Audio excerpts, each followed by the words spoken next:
We had some NBA stuff, but you had no NFL, you got no college football. We had Royal Rumble. We had what? Royal Rumble.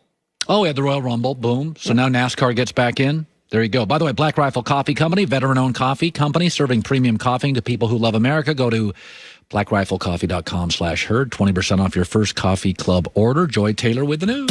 No. Herd on the news. This is the Herd Line News. All right, Colin. Well, you've been talking a lot about J.J. Watt and this is kind of a theory you have that he might go to the Packers. Yeah, I think he's a perfect Green Bay Packer. He'd accept the trade. They could use him. They need cap relief, and Green Bay's not outside Aaron Rodgers. Who's Green Bay paying big money to? They're not. They're not paying anybody big money. Well, J.J. Watt could also be on the trading block, and the team reportedly knows they have to make a decision about his future soon. According to James Palmer, coaches and teammates reportedly believe Watt has played his final game as a member of the Texans. I'm going to throw this out. So what would Green Bay... Again, Green Bay's an organization. They've got a really good team. Outside of one or two positions, they don't have a lot. I mean, their offensive line's set, so they don't have a lot of positions they can draft and start. They could use an edge rusher. J.J. Watt would fill that. I think they could use, in my opinion, another good corner. We saw that against Tampa.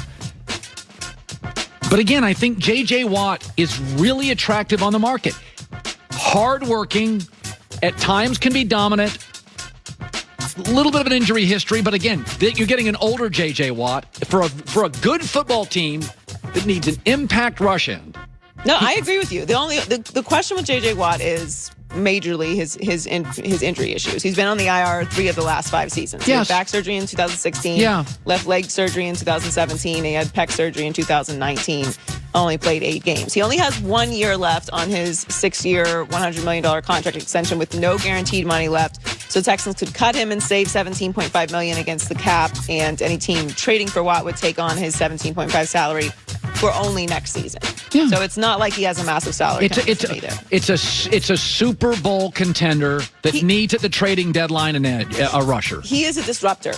There's no question. When he's healthy, no question. So I agree with you. And I'd love to see him finish his career with a contender. I am not going to be humble if he goes to the Packers. No, I don't think you should be. I will be so obnoxious if he goes to the Green Bay Packers because he's a perfect fit, and I called it, and he went and played football at Wisconsin. I will encourage that level of obnoxiousness if you're right. So Dan Campbell and the Lions are set up well for the future. They have 2 first-round picks coming from the Rams and the Stafford trade, but that doesn't mean they don't also plan on winning right away.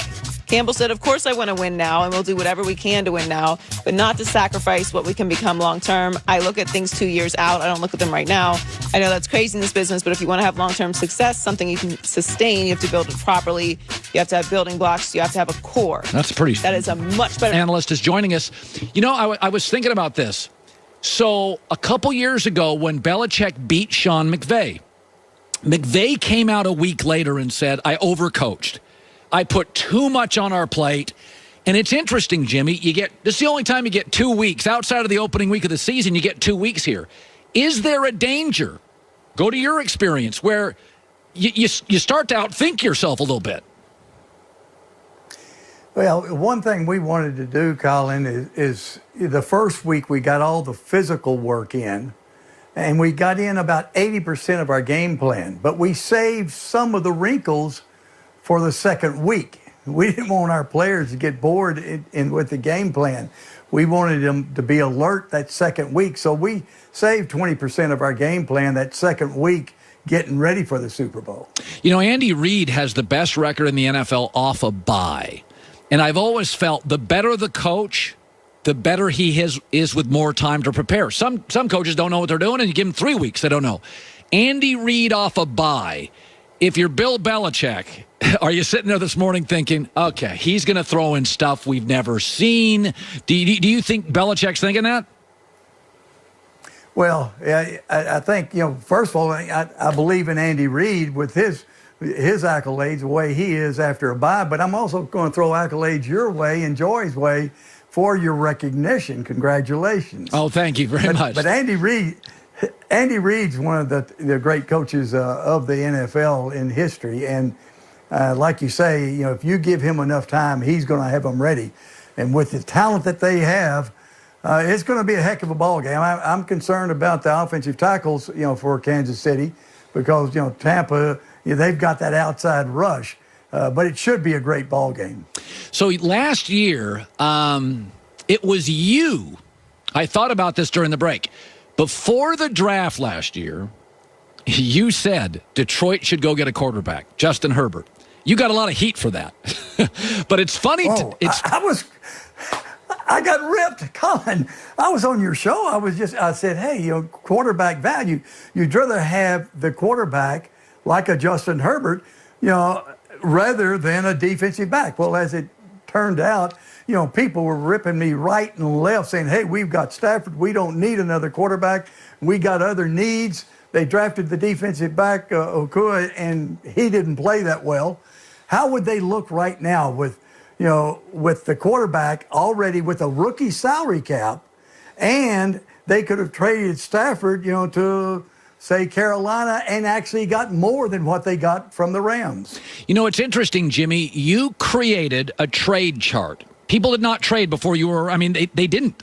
The Giants had made one trade ever before you came to Dallas and changed the paradigm of the league. That trade chart, which shows value, what a picks mean, is still used today. So when I look at the Rams, they gave up 6 picks to get Goff and 3 to get rid of him. I imagine on your trade chart, that's not the way it works. They gave up too much? Well, the only thing is, I always discounted a pick if you had the year. So in essence, that number 1 is going to probably be a late number 1. Since they have the use of the player, it would be a 2. And then the pick, the 1, 2 years from now, that's going to be like a 2. Now, Detroit doesn't care because they're not going to win this year anyway. And so those ones will be valuable when they start to win, when they start bringing in players. So you really look at what the Rams gave up. They gave up a decent 2 and a 3, and this year's 3. Yeah. Deshaun Watson. And they got rid of a bad contract on top of that. Yeah, well, they're going to get some cap hit this year, but over time, you're right. It is a bad contract over time. So Deshaun Watson is literally scrubbed his social media. He doesn't even want to talk about the Houston Texans. Jimmy, I know he's good. But if John Gruden called me and gave me Derek Carr, 4 first-round picks, and tight end Darren Waller, I got to be honest with you. There's something that would get me to trade Deshaun Watson, right? Like, would you take the calls?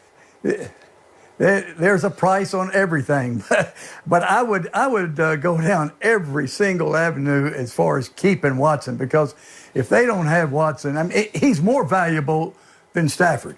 He's more valuable than what Herschel Walker was to us. A franchise quarterback that's young, that's got a decent contract once they get rid of the deferred bonus money. He would be one of the top players in the league, and you don't replace that.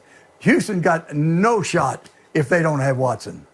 Yeah, that's interesting. I want to go back to the Super Bowl. You know Bill, you fish with Bill, you spend time with Bill. You go back to these Super Bowls, and they've never scored a touchdown in the first quarter. It's very funny. He very much feels out the game, which is an interesting perspective. I grew up watching and idolizing Muhammad Ali. Muhammad was not a guy that came out and knocked people out in the first round. He always felt the fight. He framed the fight. What am I dealing with here? Go back to your Super Bowls. Bill Walsh, he got on top of you. He'd script those plays and get on top of you. How did you view the first quarter of the Super Bowl? Did you cautious, aggressive? Where'd you go? It really depended on the opponent. When we look at, let's say the NFC Championship game, my first Super Bowl run, the 49ers were a better football team than us. I fully expected they were going to be stacking it up for Emmitt Smith running the football. We came out throwing the ball all over the field, hit a deep one to Alvin Harper, throwing it to Michael Irvin, and then we started running late.